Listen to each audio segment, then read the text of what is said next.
King Midas and the Golden Touch. A long time ago in ancient Greece, there lived a very wealthy king named Midas. He had more gold than anyone could imagine. His palace was filled with it, piles of coins, golden cups, glittering statues, and shining crowns. Yet, strangely, Midas was never satisfied. The more gold he had, the more he wanted. Midas had a gentle young daughter whom he loved dearly. Her name was Marigold. She was the only bright spot in his greedy heart. She enjoyed flowers, birds, and sunshine far more than gold. Often she would run into the garden, weaving flower crowns, while her father sat indoors counting his treasure. One day, as Midas admired his golden coins, a mysterious stranger appeared in his palace. He seemed powerful, almost magical, and his eyes sparkled as if he knew the king's secret desires. "You are a wealthy man, King Midas," said the stranger. "But tell me, what would make you truly happy?" Without hesitation, Midas replied, "If only everything I touched would turn to gold, then I would be the happiest man alive." The stranger looked at him seriously. "Are you sure this is what you want? Riches do not always bring happiness." "Yes, I am sure," Midas insisted. "Gold is the best thing in the world." The stranger nodded. "Very well. At sunrise tomorrow, your wish shall be granted. Everything you touch will turn to gold. But remember, use this gift wisely." With those words, the stranger vanished. That night, King Midas hardly slept. He tossed and turned, dreaming of golden apples, golden roses, even golden rain falling from the sky. At dawn, he woke eagerly and stretched out his hand. His fingers brushed against the bed, and instantly the sheets turned to glowing gold. Laughing with delight, he touched the chair, the table, the rug. Everything glittered and shone. "This is wonderful!" he cried. He hurried into the garden.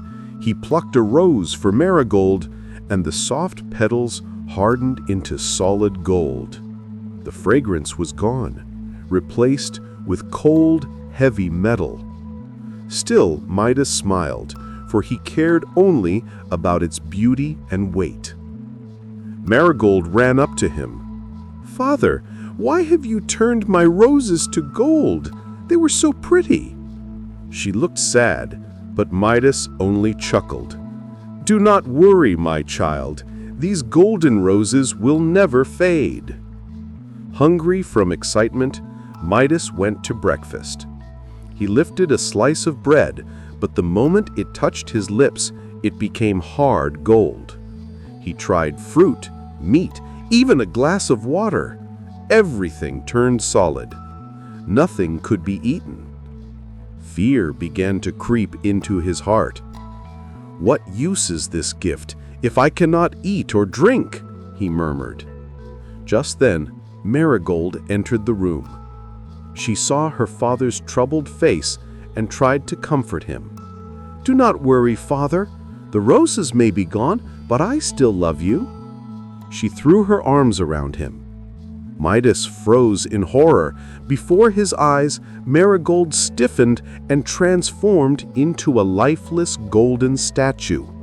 Her bright eyes, her warm smile, her soft hands, all were lost, replaced with cold, shining metal.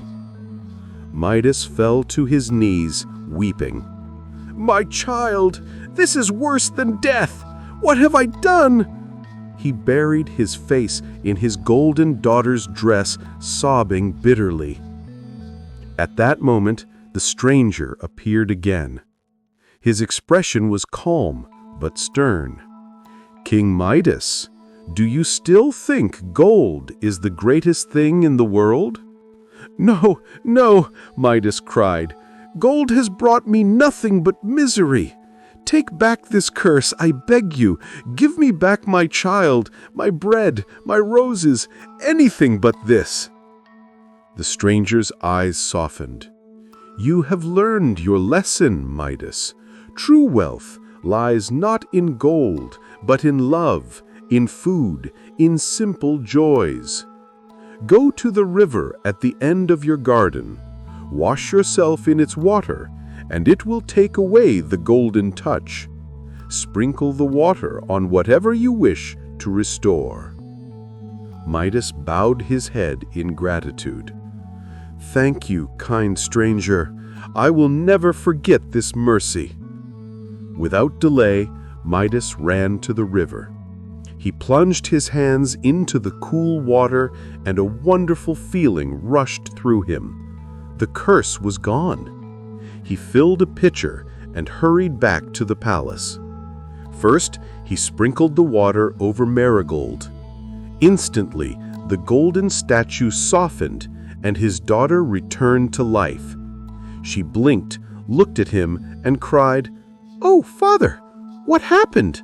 Why are you weeping?" He hugged her tightly, tears of joy streaming down his face. "My dear child, I nearly lost you, but now you are safe." Next, he touched the food and drink. They became real again, fresh and nourishing. The roses in the garden regained their color and fragrance. Everywhere, life returned where there had been cold gold. From that day forward, King Midas no longer cared for treasure. He still had plenty of gold, but it no longer ruled his heart. Instead, he cherished the laughter of Marigold, the beauty of nature, the taste of bread and water. He had learned that love and life are far richer than all the gold in the world. The story of King Midas teaches us that greed can blind us to what truly matters. Gold and riches may glitter, but they cannot replace love, family, or the simple joys of living. True wealth is found in the heart, not in treasure chests.